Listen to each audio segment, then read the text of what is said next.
Olá, olá! Seja muito bem-vindo a mais um episódio do Go Talks, o seu podcast para se manter atualizado em tudo que tem de mais moderno no mundo de engenharia, tecnologia e facility management. Eu sou o Hugo Pereira e estou aqui hoje com a Cecília Matos da Orion para entrevistar a ilustríssima Ana Machado. Gente, boa tarde. A gente não combinou esse falar não junto mesmo, Ana Machado né? aí, mas saiu até, né? Ficou bom. Ana, head, né, de toda a operação FM da Shell no Brasil, seja muito bem-vinda. Muito obrigada, gente. Obrigada pelo convite. Legal. E Ana, só antes de mais nada, anunciar as empresas que estão patrocinando aqui esse nosso podcast. Hoje a gente tem a BSX, que é uma startup de tecnologia focada em desenvolver soluções de IoT para facilitar o nosso dia a dia da operação FM, que a gente sabe o tanto que facilita, né? Trazer informações em tempo real. E também a Stools, uma empresa especializada em fabricar equipamentos de ar-condicionado de precisão para facilitar, para trazer eficiência e disponibilidade também para os nossos data centers. E todas as informações dessas soluções estarão nos links na descrição desse vídeo. E vamos lá, né? Vamos embora. Já vamos começar com tudo. Tenho certeza que muita gente está curioso para saber um pouquinho da sua história. Eu sei que você já trabalhou até embarcado em petroleira. Como é que você caiu nesse mundo do FM? Conta pra gente. Acho que o termo é esse mesmo, é cair no mundo de FM. Né? E assim, todo mundo, é engraçado, todo mundo que eu converso, que é da mesma área, fala assim, não, eu não optei por isso chegou na minha vida. Eu falei assim, gente, será que tem alguma pessoa que isso aí não tenha chegado na vida, né? Pelo menos desse time que está nativo agora. E é engraçado, eu sou engenheira civil, me formei em engenharia pela Universidade Federal do Rio de Janeiro e comecei a trabalhar como uma projetista. Então, projetista calculista. Eu trabalhava com ponte, estrada, viaduto e, assim, passei longos anos da minha vida fazendo isso. Tanto que a malha, o corredor sul, como a gente chama, as pontes, estradas, etc., foram feitas, né? Foram todas projetadas pelo escritório em que eu trabalhava. Então, eu projetei várias delas junto com o pessoal do escritório. Projetei, inspecionei, etc. Depois de um tempo trabalhando nessa empresa, eu queria algo, assim, muito diferente, porque eu já não aguentava mais projetar ponte, estrada e viaduto. Só que, assim, eu migrei para outra, mas não foi uma coisa assim tão diferente. Aí eu fui para uma que trabalhava com portos, aeroportos, né, estações ferroviárias, áreas de terminal, áreas de desembarque, de terminal de carga. E aí, nessa empresa foi muito engraçado, porque eu tive uma experiência muito bacana no Pará. Eu fui mandada para Parauapebas para poder terminar uma construção da Vale. Na verdade, era para tirar o resto da construção do papel e acompanhar aquela montagem em campo. Era uma estação ferroviária, era um terminal ferroviário dentro de um dos campos da Vale. E, assim, foi uma experiência, assim, maravilhosa. Por quê? Porque, primeiro, era um nada no meio de um nada. Né? E o calor Um calor absurdo. E o mais engraçado é que ao redor daquilo tudo tinha uma série de tribos, né? Então, volta e meia tinha confusão com os indígenas e a gente ficava meio perdido no campo. Faz o quê? Não faz o quê? Corre para onde? Fica quieto aqui? Responde, não responde? Então, além da atividade em si, ainda teve, né, toda essa parte cultural. Aqui no início eu achava muito engraçado, no final já não achava graça nenhuma. Enfim. Muito pelo contrário, né? Pois porque as coisas assim, tinham algumas que chegavam a ser engraçadas, outras que eram um tanto quanto preocupantes, né? Mas enfim, aí fiz o que eu tinha que fazer, voltei para o Rio decidida agora eu vou pedir demissão, né? E quando eu cheguei na sala do diretor dessa empresa, eu falei assim, olha, não dá, agradeço a oportunidade, foi muito bom, aprendi muito, porém, chega. Tchau e bênção. Né? Aí ele pra mim assim, você tá fazendo o que aqui? Aí eu falei assim, vem aqui pedir demissão. Ele assim, sim, entendi. A sua demissão tá negada. Aí eu, como assim negada? Aí ele virou... Vou usar essa, viu? Aí ele virou pra mim e falou assim, a gente tem um desafio. Eu falei, desafio, já sei. Não, eu já dei minha cota. O meu desafio lá em Parauapebas já foi assim, já foi aquilo que eu podia oferecer. Ele falou, não. Agora a gente tem um desafio que vai ser uma coisa totalmente diferente. Eu falei assim, como assim? Não, tem que ir lá para o Mar do Norte acompanhar a execução, a implantação das estacas de sucção, né? Aí eu falei, esquece. Trabalhar embarcado. Eu falei assim, esquece. Eu não tenho a menor noção do que seja isso. Eu não sei nem começar. Aí ele virou assim, então você está no lugar certo, porque a gente também não. Então a gente vai aprender junto. Eu falei, mas tem que fazer o que lá? Não, porque estava numa época que a Petrobras estava começando o pré-sal e ela ia usar essas estacas aqui. Então, ela estava contratando uma empresa que pudesse fazer a transferência de tecnologia. E contratou essa empresa que não tinha ninguém que pudesse, né, que se dignasse a ir para lá. Conhecedor e tudo mais. Para poder fazer. Não, conhecedora também não era, não conhecia nada. Nada. Eu só gosto de falar, né? E sou curiosa. E aí eles falaram, você tem um perfil para descobrir, para ver como é que faz, né? Desbravadora, Aí né? eu falei, ai, tá bom. E aí eu era muito nova, né? Eu aceitei o desafio, então eu fiquei 1 ano e meio no Mar do Norte, embarcada em plataforma de petróleo. Aí descia para o mar via as operações da colocação das estacas de sucção. E era uma coisa assim, era um ambiente completamente diferente. Naquela época, cada metro de estaca de sucção custava $1 milhão. Né? Nossa. Isso daí a gente está falando de 1997, 98, alguma coisa assim. Bom, e aí, 1 ano e meio nessa brincadeira, não tinha sábado, não tinha domingo, não tinha feriado, não sabia onde é que eu ia estar no Natal, enfim. Aí realmente eu cansei. Num dos dias que eu estava aqui, no Rio de Janeiro, aqui não, lá no Rio de Janeiro, que aqui eu estou em São Paulo, eu estava no Rio de Janeiro, no caso da SEC, aí marcando uma perna de plataforma, uma jaqueta, meu telefone toca, e era o Banco HSBC. Gente, um calor miserável do Rio de Janeiro. Aquele uniforme que você vem aqui, a manga comprida, né? E se duvidarem, ainda colocam uma luva em você. Tá? Eu já atendi o telefone, do Banco HSBC, olha, muito obrigada, mas eu não quero abrir conta, não quero cartão de crédito, não quero talão de cheque, não quero nada. Naquela época não se usava cheque. Não quero nada. Não desliga, não desliga. Eu tô atrás de você há 6 meses. Eu falei, pois é, né? Mas assim... Ainda assim eu não quero, Mesmo né? há 6 meses eu não ia ter querido isso. Não, vou ser rápido, que eu tenho um emprego para te oferecer. Na hora eu falei assim, você tá de brincadeira, né? Aquele sol escaldante em cima de mim. Aí a pessoa, já vi que você tá ocupada, faz o seguinte, o endereço é tal, amanhã eu te espero, você tem disponibilidade de ver às 8 horas aqui conversar comigo? Aí eu falei, é sério? Aí a pessoa, é sério? Você acha que vai ficar 6 meses esperando? Eu não sabia nem como é que ele tinha me conhecido, chegado a mim. Aí eu falei, bom, de repente, né? Tava tanto querendo uma outra coisa, uma outra oportunidade, vou olhar. E aí, quando eu fui olhar, era o Banco HSBC e era uma tal de uma área de facilities. Aí eu falei, facilities? O que é isso?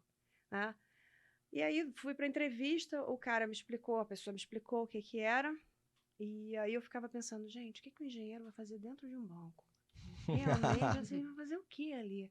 E aí, quando ele falou da área de facilities, da parte de manutenção, da parte de limpeza, eu falei, ai, Jesus do céu, será que é isso que eu quero? Mas, enfim, né? Eu sabia que a outra parte eu já não queria mais, né? Eu falei, bom, vamos lá, vamos tentar. Vamos tentar. E aí eu migrei para a área de facilities, né? Eu digo que foi uma grande escola ali, uma grande escola, em que eu saí do macro para o micro. Eu tive que começar a prestar atenção numa série de coisas que... Passava antes. Sim, uma pintura de uma estrutura gigantesca. Você não vai no detalhe da pintura, você vê o todo daquilo dali, você vê se as áreas que são mais importantes, elas estão realmente pintadas, etc. Você não vai no detalhezinho, não é importante se a parede está pintada de teto, se o teto está pintado de parede, Exatamente. Né? Aí, quando você entra numa outra área... Na área de facilities, principalmente. Exatamente. Tudo muda. Os detalhes, eles começam a ser extremamente relevantes, né? Aquilo que é visível para as pessoas. Então, foi uma mudança muito grande de visão, né? E aí, eu comecei a minha atividade dentro da área de facility no banco, onde eram 2.000 pontos de atendimento na rede leste-nordeste, entre agências do HSBC, prédios administrativos e o HSBC. Para mim, a alegria tinha comprado a Losango. Então, ainda tinha as lojas da Losango e mais os centros administrativos da Losango. Então, eram 2.000 pontos de atendimento por toda a rede leste e nordeste do país. E aí, lá fui eu aprendendo aquilo dali. O meu gestor era, assim, uma pessoa fantástica, maravilhosa, conheci daquilo dali profundamente. Eu fiz uma grande escola com ele. Tá? Assim, muitos erros, muitos acertos, mas... Assim, você se encontrou na área de facilities. Sim, exatamente. Eu olhei para aquilo, sabe quando você derruba vieses e fala assim, puxa, é isso, que barato. Eu que estava do lado de fora, eu não sabia, né? Enfim, dali eu passei para Jones Lang LaSalle.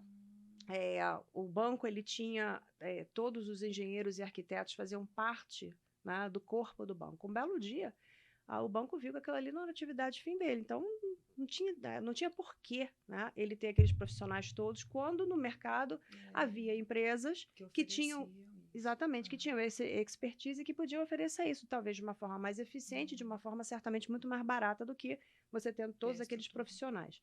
Então, o banco terceirizou os serviços para Jones Lang LaSalle e eu saí do HSBC, fui para Jones Lang LaSalle, primeiro cuidando do banco.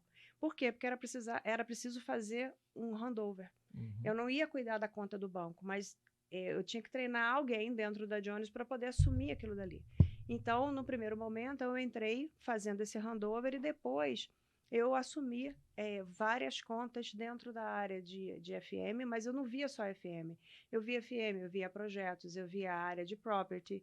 Então, foram vários clientes, foram 23 clientes, desde empresas pequenas, né, que eram escritórios pequenos, mas com as suas especificidades, até parques industriais, como a Merck, como a Unilever, como a... Como é que é o nome daquela? Merck, Unilever, tinha uma outra também, que me deu uma dor de cabeça para fazer. Esquece, daqui a pouco eu lembro. Mas, enfim, a Procter & Gamble, lembrei, porque ela ficava numa área bem tumultuada do Rio de Janeiro, uma área em frente a uma favela que nunca foi calma, mas naquela época a comunidade estava bem agitada. Enfim, então eu cuidei de todos esses clientes, eu tinha equipes dedicadas para cada um desses contratos, eu tinha muito contato com os clientes especificamente, com as empresas terceiras que militavam, né, que gravitavam ao longo desses contratos. Foi outra grande escola.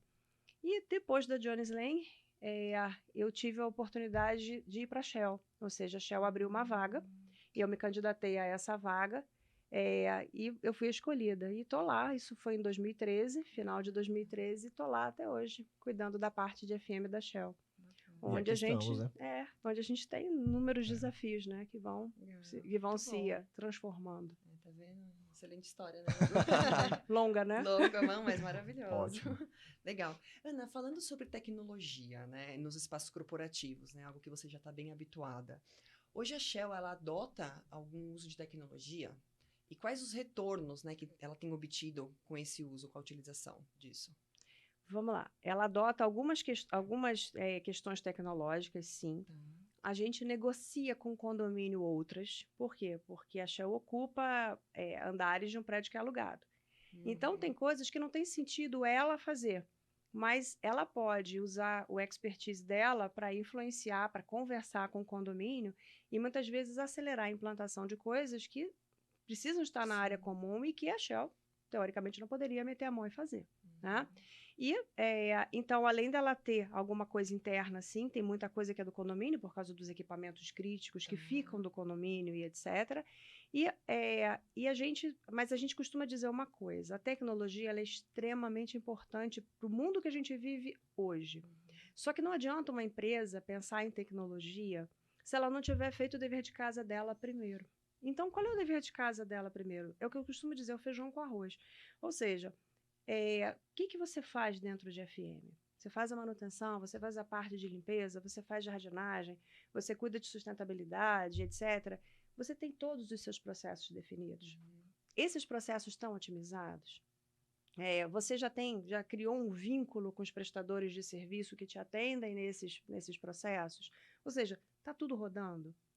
Se tiver, se a resposta for sim, ok. O próximo passo, isso significa que você já revisou, né, o teu portfólio, já viu tudo que você poderia melhorar ali dentro, e que o próximo passo é investir em tecnologia.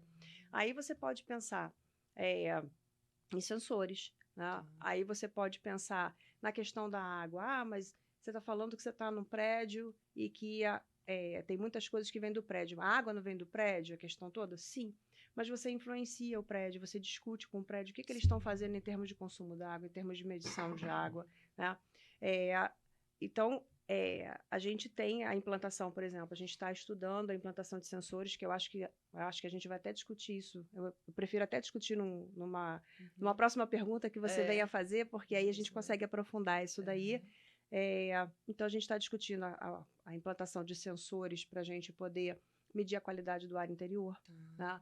A gente tem também todo o projeto pronto para a gente poder implantar a medição em tempo real de ocupação, né, dos espaços dentro da Shell. E isso tem N motivos, né? Não é, eu vou usar a tecnologia. Legal, bacana, mas eu sempre pergunto, a tecnologia é alguma coisa que vai durar?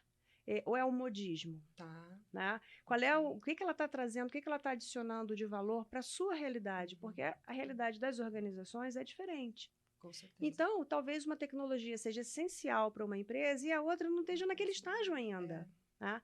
Então, a gente tem que tomar um pouco de cuidado com essa questão tecnológica para não achar, implantei tudo, agora eu vou ter um resultado excelente. Não é assim. Só porque está na moda, né? Exatamente, não é assim. Então, internamente, a gente está com esses projetos, né? A gente tem reserva de mesa, reserva de sala e etc. Hoje a gente usa um software de gestão que ele integra todas as ordens de serviço e joga todas essas ordens de serviço para o que a gente chama de command center. Então, não tem mais, seria mentira dizer que não tem. As pessoas, elas não adianta mais elas virarem para o gestor, para o gerente da unidade, do fornecedor e falar, olha, eu vi um problema, pode consertar? Não, vai lá no software, abre o seu chamado lá e esse chamado vai ser tratado, mas ele é tratado de uma forma... de uma forma única, por uma central de comando. Essa central de comando, além de cuidar daquilo dali até a conclusão, mas isso não é atividade, não é a sua atividade? É a minha atividade, mas poderia estar sendo feita no papel. Né? Então, essa central de comando vai até o final, se certifica de que o trabalho foi concluído, volta para o usuário informando que aquilo foi concluído, né? E, em paralelo, ela vai criando gráficos no Power BI, né, que servem de dados gerenciais para a gente. Sim. Por quê? Volta e meia, todo ano tem aquela questão, quanto você vai gastar no ano seguinte? Então, isso tudo refina, né, refina essa nossa visão sobre esses dados e aquilo que a gente vai... Sobre investimento, sobre gastos especificamente, sobre investimentos que a gente possa precisar ter, porque tem um equipamento que está terminando o tempo de vida útil dele e ele começou a dar problemas recorrentes e você... acompanhando aquilo ali, acompanhando todo esse dashboard, você consegue ver isso. E até mesmo a tecnologia, ela ajuda a gente também na própria programação das atividades. Por quê? Porque tem coisas que não dependem tanto de equipamentos, etc. Tem outras coisas que dependem deles. Então, um erro muito grande do profissional de FM é deixar alguma coisa alarmar dentro de um site para você poder intervir. E com o uso da tecnologia... e com todos os sensores que a gente coloca nos equipamentos, etc., a gente consegue saber como é que aquele equipamento ali está funcionando. Sim. E ele começa a dar sinal de que vai falhar muito antes dele falhar. Então, se você já mediu aquilo dali, já acompanhou, você já tem um plano de ação, você coloca esse plano de ação em prática antes que antecipadamente. Mas o equipamento não parou. Mas não é para parar. A ideia é essa. A ideia é que você consiga fazer um novo sistema, assumir o controle daquilo dali, para você poder intervir naquele que não está bom. Por isso que a tecnologia está aí. Né? Exatamente. Então, assim, a gente tem uma série de medidas, sim, em conjunto com as medidas do prédio. Legal. Ana, fugindo da máxima de que em casa de ferreiro o espeto é de pau, né? Assim, a Shell é uma empresa de energia. Vocês nem mais se classificam como uma petroleira apenas, mas como uma empresa de energia no escopo amplo da palavra. E aí, como que é a preocupação com o consumo da energia nos escritórios de vocês? E se talvez você pudesse até citar algumas ações que vocês tomaram para reduzir esse custo e que possa servir de benchmark para todo mundo que está ouvindo aqui o nosso bate-papo. Então, vamos lá. Consumir energia, gente, a gente precisa consumir a energia para a gente poder fazer as nossas atividades. Mas uma coisa é você consumir energia de qualquer maneira, a outra coisa é você consumir energia de uma forma inteligente. Então, a gente começou olhando o nosso contrato de compra de energia. Essa foi a primeira coisa que a gente fez. Quanto de energia a gente comprava, quanto a gente estava pagando pelo megawatt, como é que era o nosso relacionamento com a concessionária. Então, a primeira coisa que a gente percebeu é que no momento que a gente analisou isso, havia energia disponível no mercado, que a gente poderia comprar essa energia do Mercado Livre, não direto da concessionária. E aí, que o megawatt-hora sairia muito mais barato para a gente do que se a gente continuasse com a concessionária. Então, a primeira coisa que a gente fez foi ajustar essa questão de consumo. Saímos da concessionária.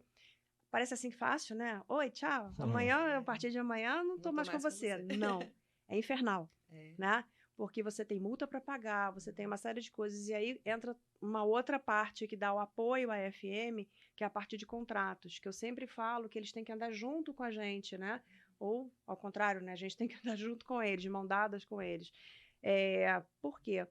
Porque imagina se eu tivesse que pagar toda essa penalidade para poder me desligar da concessionária, para poder comprar uma energia mais barata dentro do mercado. Será que esse valor mais barato ia compensar a multa que eu tinha pago e etc? Muito bem. Então, a gente conseguiu um parceiro dentro do mercado. Esse parceiro, ele arcou com a multa da concessionária. Caramba. Né? E esse parceiro fez um projeto grande dentro da Shell de troca de toda de iluminação. Ele foi fazendo as contas de quanto a gente poderia economizar com aquilo dali. E aí a gente fez um acordo, né? Ou seja, você entra pagando a multa da concessionária, troca todas as lâmpadas, né, por toda a iluminação, por uma iluminação LED. Você está me garantindo que a gente vai ter esse tanto de redução de consumo, certo? A gente já vai ter um tanto de redução de valor por causa da tarifa, né? que vai ser menor, do megawatt-hora que a gente vai pagar mais barato.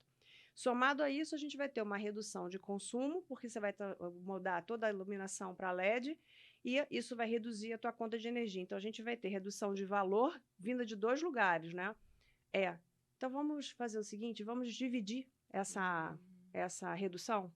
E foi assim que a gente conseguiu fazer esse processo, né? Ou seja, área de contratos e de compliance junto, né? Apoiando, amparando, verificando, mitigando todos os riscos, etc., para a gente poder sair da concessionária e ir para o Mercado Livre. Então, a primeira coisa foi olhar como é que era a contratação da gente.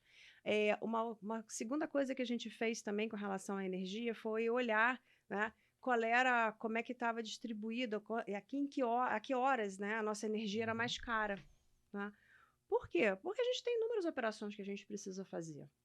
Há operações que não tem discussão, elas vão ter que ser feitas num determinado horário. Mas há outras operações que, se você sabe que se você está pagando, né, aquela energia mais cara num determinado momento, é a hora de você fazer aquilo dali, de você somar um gasto de energia, você usar mais a energia. Aí alguém pode dizer, mas tem um teto, você paga por um teto. Sim, pago por um teto, mas se eu extrapolar aquele teto? Então, a gente começou a reprogramar as nossas atividades em função, tá, desses picos, né, desses horários piores para a gente. Então, foi uma informação para o pessoal que faz a manutenção direta, que gerencia essa manutenção direta da gente, para eles poderem repensar a operação. Né?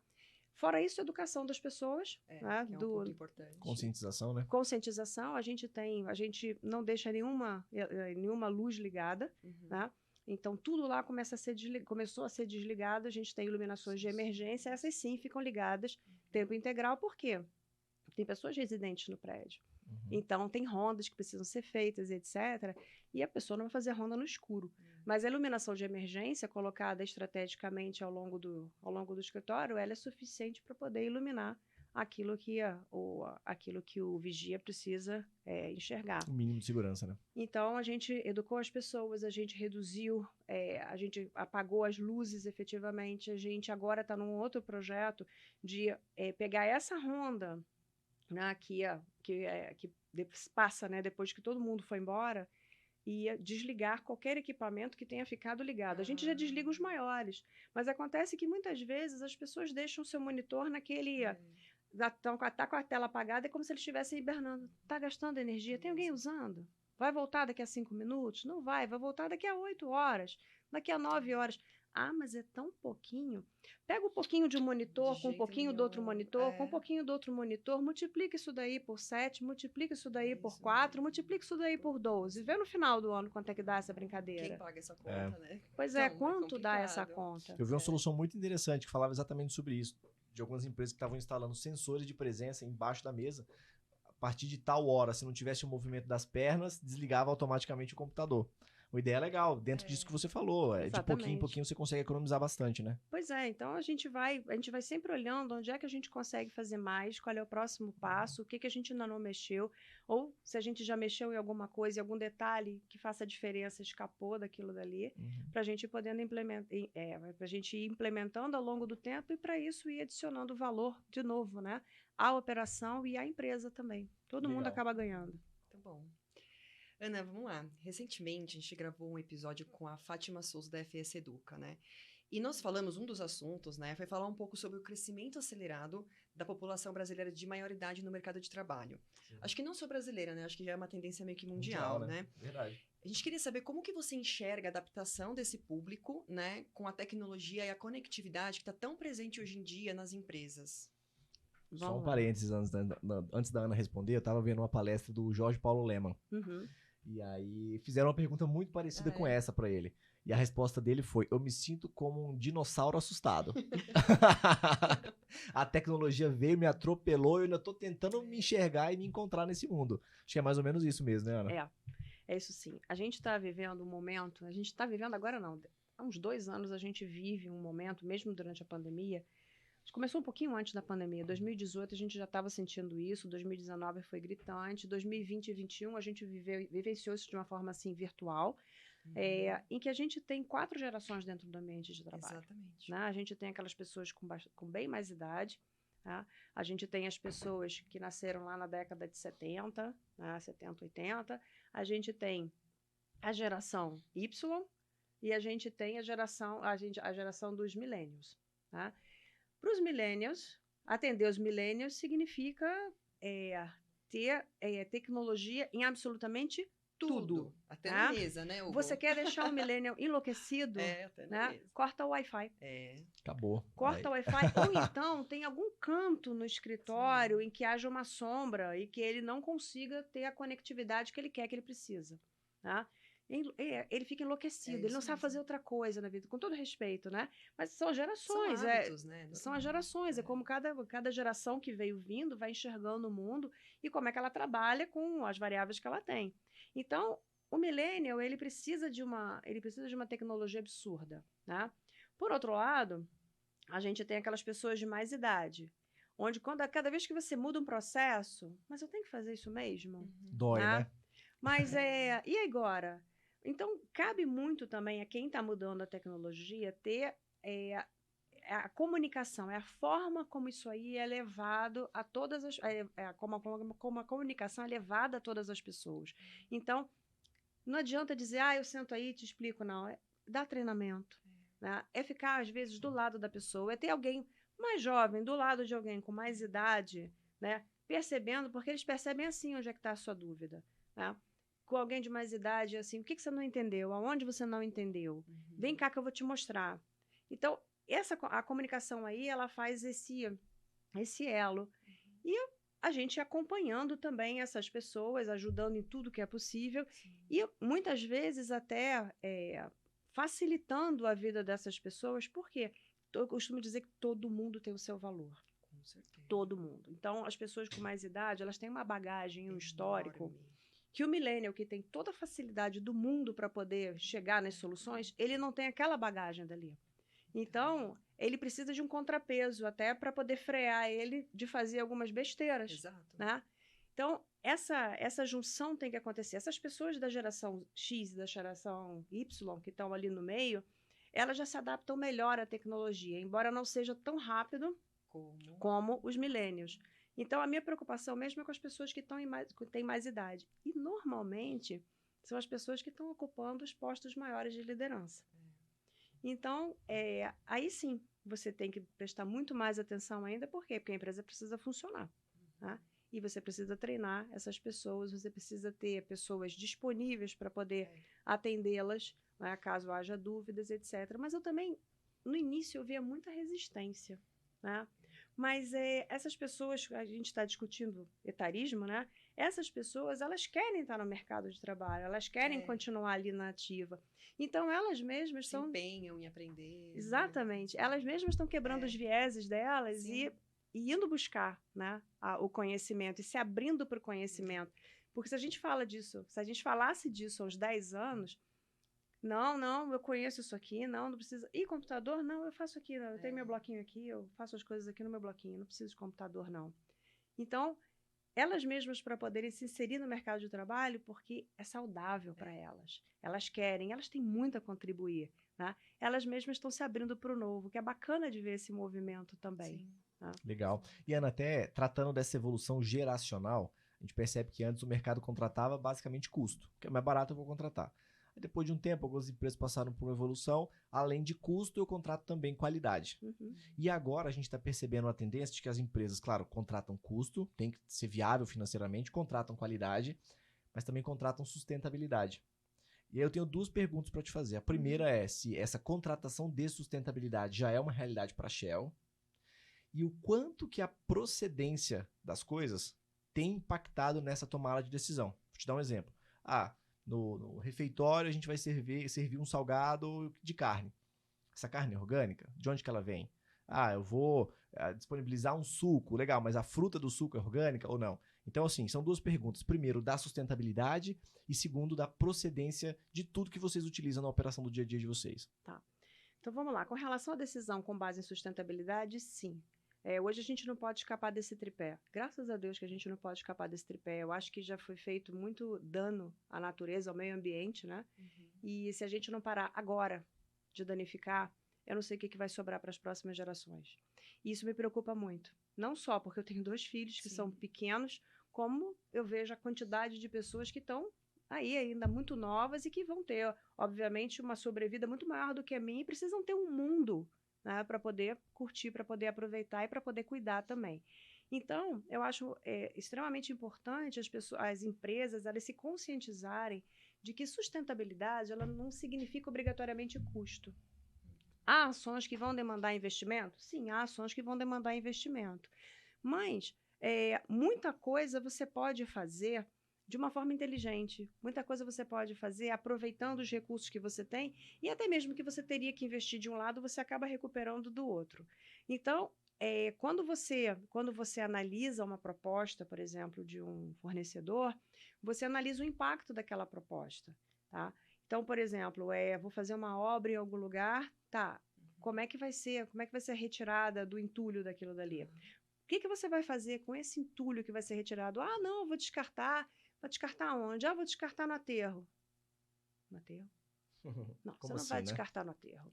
Você consegue separar esse entulho? Consegue separar em plástico, em papelão, em alguma coisa que seja reciclável, tipo um tijolo, alguma coisa assim do gênero? Pode ser. Não consegue destinar para empresas que consigam retrabalhar aquilo dali, transformar aquele entulho em alguma matéria-prima para uma outra organização? Ou seja, você aumenta a sobrevida daquilo que você teria usado, mas naquele momento ali você iria descartar. Então, essas organizações para a gente, elas podem cobrar um pouco a mais, aí eu estou dizendo que tem que ter bom senso, né? Sim. Você vai avaliar as propostas, uma não vai cobrar 1.000 e a outra 1 milhão. Uma vai cobrar 1.000, a outra vai cobrar 1.100, 1.150, alguma coisa assim. E aí, só que o valor adicionado, o valor agregado e a responsabilidade sobre aquilo que está sendo feito vai ser muito maior, obrigatoriamente, né? Para essas empresas que olham todo esse processo de uma forma holística, do que para as outras empresas que simplesmente fazem o que já faziam há muito tempo, né? Eles descartam, mas eu descarto. E eu descarto no lugar que tem que descartar, que é no aterro sanitário. Você não vai encontrar no meio do caminho. Eu falei, mas você vai estar descartando no aterro sanitário, que já há uma série de estudos e a gente já sabe os danos que aquilo dali acaba provocando ao meio ambiente. Né? Então, não é porque está escrito em algum lugar, não é fazer, como a gente fica brincando dentro da empresa, o by the book. É você ir muito além daquilo dali e começar a questionar até o que estava previsto no passado, se aquilo dali ainda continua tendo validade ou se há uma forma melhor de fazer. Então, respondendo a sua pergunta, sim. Sustentabilidade é uma questão seríssima para a gente. A gente tem que capturar uma série de ações lá e as decisões da gente para serviços e etc., elas estão em cima de sustentabilidade. Tanto que, dentro dos contratos, nós temos KPIs que estão ligados à questão de sustentabilidade. E a procedência dos insumos? A procedência dos insumos também. Né? Primeiro porque a gente tem várias regras, como ir reduzindo até eliminar o uso de plástico. Então, por exemplo, tem muitas coisas que chegam dentro da área de facilities, né? Embaladas em bombonas. O que você faz com aquela bombona depois? E eu costumo dizer uma coisa que até os ambientalistas eles me olham assim com o rabo de olho, mas eu falo, gente, para pensar. Você tem alguma outra solução para o plástico agora? Não. Eu falo, então tá bom. Então, a questão não é deixar de usar o plástico, mas é utilizar aquilo que já está produzido. Utilizar até a exaustão daquilo dali.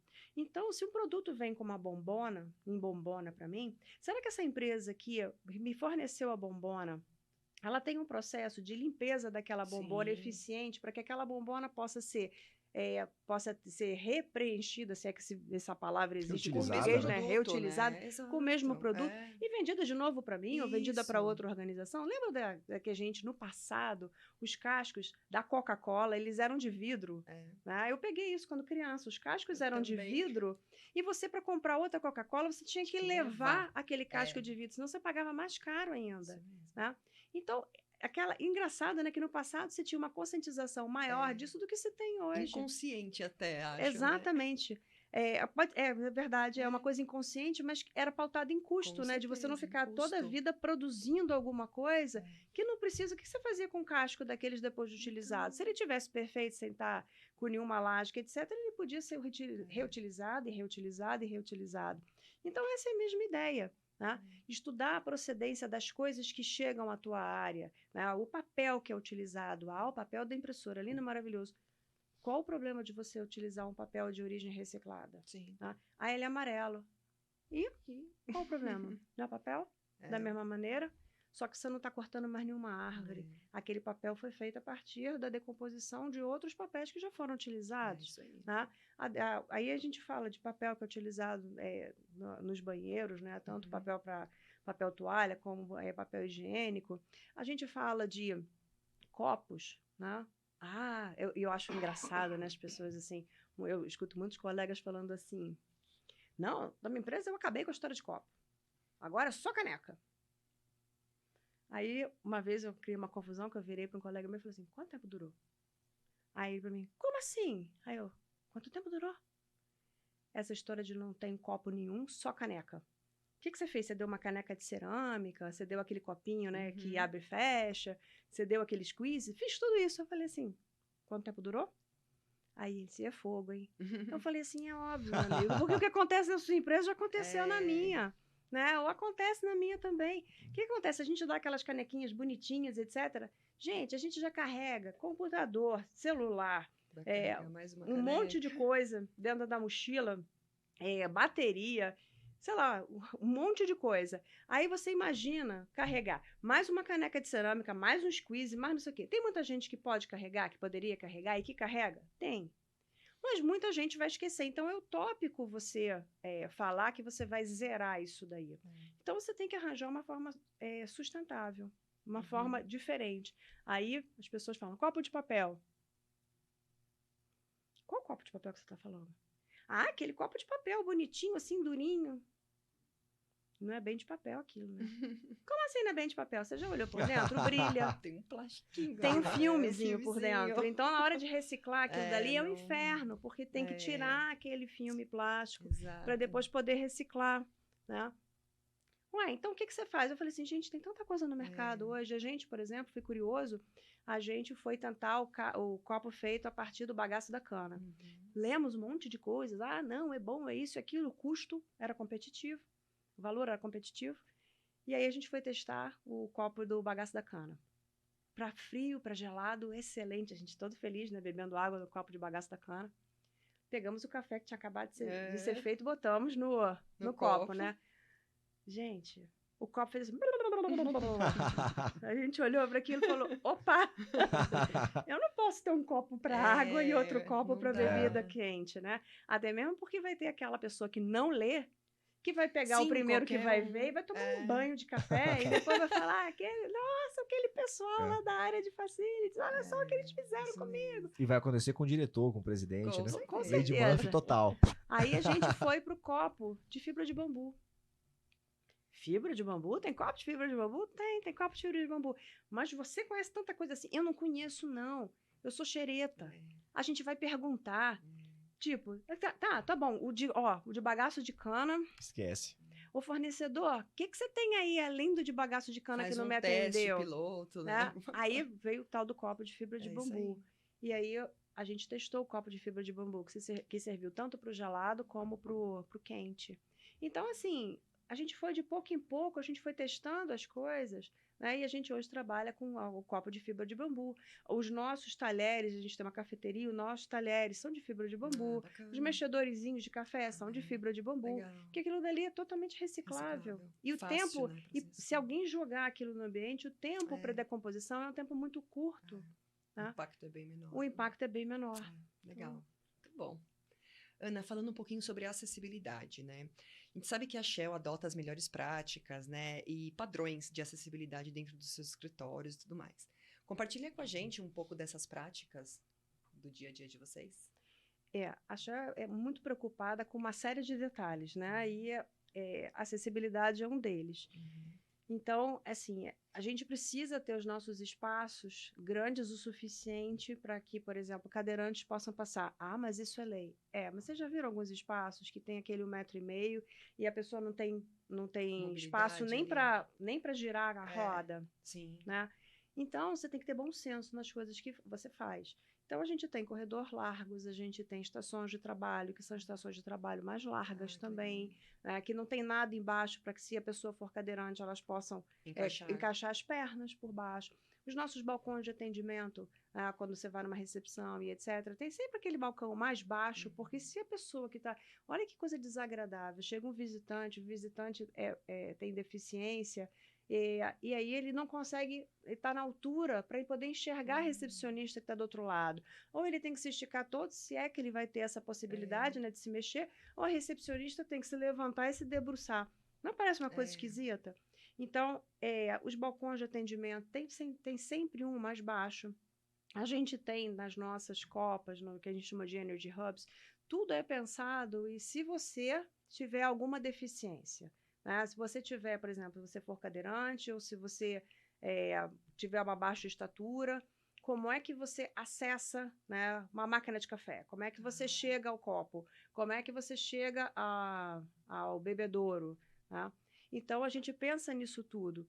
E outras coisas, por exemplo, em termos de acessibilidade, como é que, por exemplo, a gente está em andares altos de um prédio?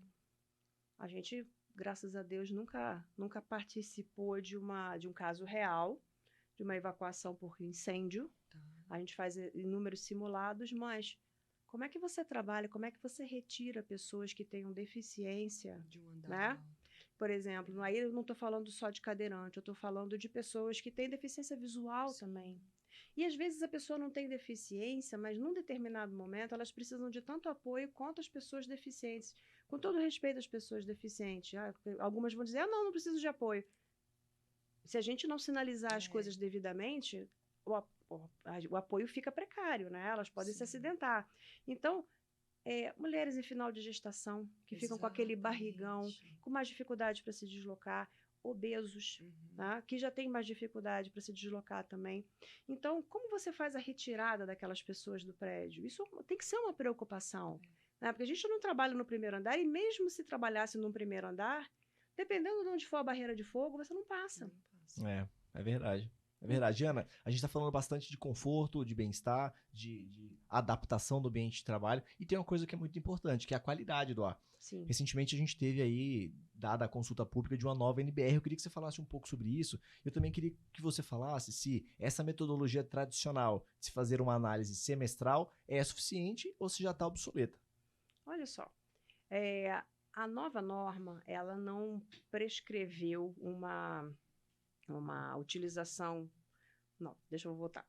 Para a gente poder entender o que acontece dentro dos nossos espaços, dentro da parte interna, a gente até então não estava usando nada. Por quê? Porque todas as pessoas que não são donas do prédio, elas são locatárias, elas dependem das informações que vêm dos prédios. Por quê? Porque na grande maioria das vezes o ar-condicionado é um ar-condicionado central, né? Os equipamentos, né, que podem provocar variações, etc., qualquer equipamento pode provocar variação, tá? Mas os que podem provocar maiores variações, eles estão ligados à parte toda de ar-condicionado e calefação, onde tem calefação.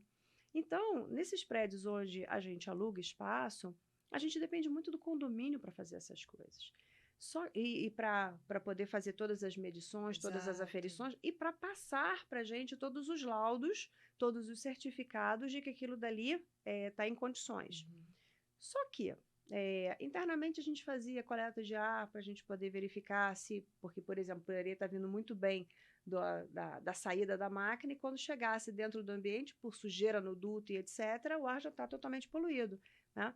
Então, a gente tem coleta de ar e etc., mas Isso é suficiente para que a gente, em termos de gerenciamento de facilities, a gente possa ficar tranquilo? Exatamente. Essa que é a grande questão. E a minha resposta para você é não, nunca foi. Tá? Tá. Antes, quando a gente era regido pela RE 09 da Anvisa, a RE 09 da Anvisa prescrevia, né, uma avaliação semestral e etc., que era feita pelo condomínio, etc. Hoje, a 17037, ela já mudou faixas dos parâmetros. Ela já né? está em vigor? Eu não tenho essa informação. A última vez que eu vi, ela tinha saído da consulta pública, ela estava para ser publicada no Diário Oficial, mas se ela já foi, eu realmente não sei te dizer. É até um ponto que está na minha lista, né? Ainda, né? Foi esse ano. Foi agora, abril, é recente. É recente. Então está até na minha lista para poder me certificar. Mas aí o que acontece? A gente dentro do ambiente, a gente precisa saber se a gente está recebendo um ar de qualidade. A gente tem, por exemplo, e aí a gente pensa em sensores. Por quê? O que esses sensores eles medem para a gente? Eles medem temperatura, eles medem umidade, eles medem particulado, tá? Fungo, um monte de coisa. É particulado que pode vir. Tá. O fungo pode ser provocado por variação de umidade, o particulado é provocado pela operação da gente, mas pode ativar uma crise alérgica, por exemplo, em determinadas pessoas, e por aí vai. Então, umidade, temperatura, CO2 e toda a parte de particulados. Então, a gente está, por exemplo, lá a gente está com esse projeto agora de colocar e fazer todo o sensoriamento dos andares. Por quê? Porque a gente precisa ter certeza de qual é a qualidade do ar que a gente está entregando para o nosso cliente. Gente, a gente tem, obviamente, ao longo da história, várias pessoas, vários funcionários em várias empresas já processaram as organizações dizendo que contraíram determinadas doenças dentro da organização, né, que não eram doenças que eles tinham. Com essa coleta de umidade, temperatura, CO2 e particulado, e eu garantindo que tudo isso está dentro dos padrões da norma, e essa garantia é uma garantia pesada, porque os sensores a gente calibra para de quanto em quanto tempo a gente quer receber a informação. Você pode receber a informação de 30 em 30 segundos, de 1 em 1 minuto. É em tempo real que a gente tem aquela informação ali. Então, fica muito mais difícil a empresa, por exemplo, ficar suscetível a um processo desse porte, porque na hora que alguém vier reclamar, a empresa tem lá, olha aqui. Tem a comprovação, né? Eu tenho a minha qualidade do ar monitorada a tempo integral. Exato.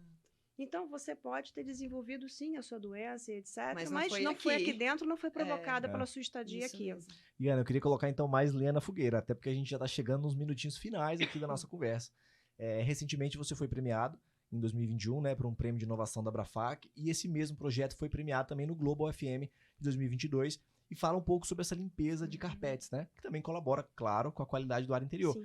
Nesses últimos minutinhos, eu queria que você explicasse um pouquinho do que se tratou esse seu projeto tão vencedor.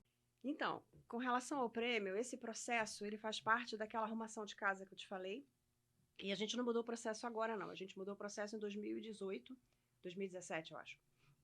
A gente fazia aquele processo de limpeza à água, e chegou um fornecedor dizendo que ele tinha um processo melhor a seco, que usava muito menos água, muito menos energia. Então, foram feitos vários testes, e a gente chegou à conclusão que essa proposta realmente era real, né? Que o processo a seco ele trazia uma economia de água, de energia. Ele, em termos de segurança do trabalho, ele era um processo seguro. Então, a gente resolveu trocar. Só que a gente não foi muito além disso no estudo. Quando chegou a época da pandemia, e uma das coisas que aconteceu durante a pandemia foi um questionamento muito grande de como é que o vírus era transmitido. Que ele era através do ar, ninguém tinha dúvida, mas o que mais poderia ajudar a disseminar o vírus? E o carpete, da noite para o dia, ele se tornou um vilão pior do que o que ele já era, né? E aí começou uma discussão, tira o carpete, bota o carpete, tira o carpete, bota o carpete. Bom, vários estudos foram feitos, institutos de virologia, etc., comprovaram que o carpete, com a manutenção bem feita, ele é muito melhor do que uma superfície fria. Então, isso só dá uma acalmada no mercado. E eu também fiquei mais calma, porque até então a gente tem que tomar decisões. Eu não sabia exatamente que caminho ia seguir. Só que despertou, né? Falou assim, nossa, quanto tempo que eu não vejo esse carpete, né? Se a gente for parar para pensar, o carpete é um ativo violento dentro de uma empresa. Um carpete enquanto o carpete mediano, ele custa mais ou menos uns R$200 o metro quadrado. Olha bem quantos caro, né? milhões você tem investido no chão da sua É mesmo. organização para você não prestar atenção nesse bem, Na né, nesse ativo. manutenção disso, E aí eu resolvi a detalhar esse estudo, né? Tive apoio de parceiros, tive apoio da Melicare, tive apoio de outros lugares também para poder coletar todas as informações que eu precisava, né, para poder fazer o estudo. E aí, para nossa surpresa, a gente chegou à conclusão que o processo era eficiente, sim, mas ele era muito mais eficiente do que o que a gente já sabia. Então, a gente economizava 99% em termos de energia, porque o processo tradicional de limpeza água, ele demanda ar-condicionado para secar o carpete. Tá. Então, o ar-condicionado tem que ficar ligado pelo menos 24 horas após o processo de limpeza do carpete. E o processo de limpeza a seco, não. Você terminou ali a limpeza, acabou, não tem ar-condicionado ligado. Então, essa diferença do ar-condicionado funcionando 24 horas por dia, ela não tinha entrado até então no cálculo, né, de nenhum lugar. Então, o consumo de energia desse ar-condicionado, mas também quanto custa isso para o bolso, né, manter esse ar-condicionado ligado. Então, a gente chegou a 99% no consumo de energia e a gente chegou a 98 ou mais por cento, 98, alguma coisa em termos de consumo de água, tá? E pegando esses dados e tentando converter isso aí, convertendo, né, isso daí para CO2, só para o prédio que eu tenho no centro da cidade do Rio de Janeiro, onde a gente ocupa 8 andares, eu tenho ali 2/3 desses andares são de área carpetada, ali eu cheguei a 34 toneladas de CO2 evitados ao ano. Só Caramba. naquele site. Nossa. E, gente, vamos parar para pensar. Eu não investi um centavo. Muito pelo contrário, né? Economizei. Economizou. Eu não investi um centavo. Poxa vida. Aquilo dali traz pra gente economia de água e de energia. Sim. Tá? Aquilo ajuda em qualquer pegada de carbono. Carpete é uma coisa que todos os escritórios, ou quase todos os escritórios, possuem. Isso para não falar que o carpete em si ele é feito de fibra de polipropileno. Então, eu tive a curiosidade de verificar, né? Quanto tempo aquilo dali leva? Se eu te retirar aquele carpete, precisar trocar, quanto tempo aquilo leva para poder se decompor? São de 250 a 400 anos em função da espessura do carpete. Sim. Então, por que trocar o carpete? O dinheiro que você gasta para trocar um ativo que é caro, né, que se bem mantido. Ele E bonito também. Ele tem uma vida útil de 20 anos. 20 anos, gente. O escritório já mudou para 300 lugares diferentes, você pode levar no carpete. O carpete está lá firme e forte. Bem mantido, você pode levar e você pode aplicar. Tá? Então, foi esse trabalho que foi inscrito na Abrafac, que ganhou o prêmio da Abrafac, e que foi inscrito esse ano no Global FM, e ganhou o prêmio do Global FM também. Porque é alguma coisa que é totalmente replicável. Qualquer organização, ela pode pensar e fazer. É uma mudança, é uma tomada de decisão. E como a gente fica brincando, é uma mudança de chave. Ou seja, eu deixo de fazer de uma determinada maneira para fazer de outra. Tá? E com isso, eu tenho não só a economia de todos esses aspectos, né, que são extremamente relevantes para a organização, como eu gasto menos dinheiro também. Com certeza. Você viu que honra, né? A gente está hoje aqui conversando com uma gestora de FM premiada internacionalmente. Pois é. Ana, chegamos ao final do nosso bate-papo. Queria te agradecer demais pelo convite. Queria agradecer a vocês aqui, a oportunidade de estar com vocês. Foi ótimo. Foi ótimo, bom, muito bom mesmo. A gente tem que marcar já um novo convite para a parte 2. Acho que tem muitos assuntos. Muitos outros assuntos ainda que a gente pode abordar, tem muita coisa bacana. O mundo de FM é um mundo bem grande, né? Legal. E terei o maior prazer de estar aqui quantas vezes vocês convidarem. Muito legal. Bom. Muito obrigado, Ana. E muito obrigado também a todos vocês que participaram de mais um episódio do Go Talks. Se vocês ainda não se inscreveram nas nossas redes sociais, cliquem no sininho, ativem as notificações, que com certeza os próximos convidados serão tão incríveis quanto foi a Ana Machado hoje. Muito obrigado e até breve. Tchau, tchau.